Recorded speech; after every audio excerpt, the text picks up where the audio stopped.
Албумот со фотографии и написи за тешките услови во затворот и Дризово не ги убедија пратениците дека треба да гласаат за законот за амнестија. Само 15 пратеници поддржаа ваква точка на дневниот ред, со 66 гласа против и 3 воздржани, меѓу кои и коалицијските пратеници од СДСМ. Собранието ја отфрли потребата од ваков закон.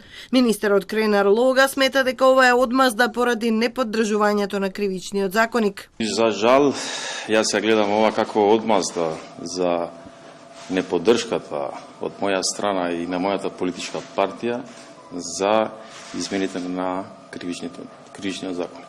И покрај разногласието во коалицијата, Лога тврди дека владата не е во криза, а тој има намера за неколку дена повторно да го поднесе до пратениците истиот текст. Нема никаква криза. Значи тоа што го кажав и во почетокот, дека денеска Македонија по неправедена ова држава од вчера и продолжуваме понатаму. Значи денеска не се прифати предлогот за да биде поскратена постапка. Така да јас пак ќе повторам постапката, редовна постапка. Ако сакат дежаву, пак ќе има тоа можност уште една да гласат за оваа работа.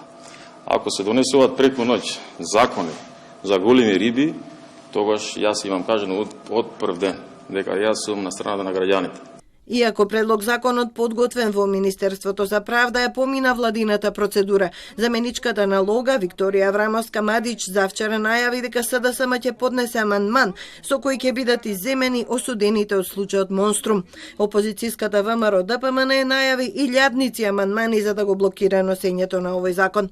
И покрај ваквото противење, Лога тврди дека се работи за текст кој воопшто не е различен од претходните амнестии. Требаше целосно да ослободи од затвор 286 затвореници, а наречи си 1000 да им се намали казната.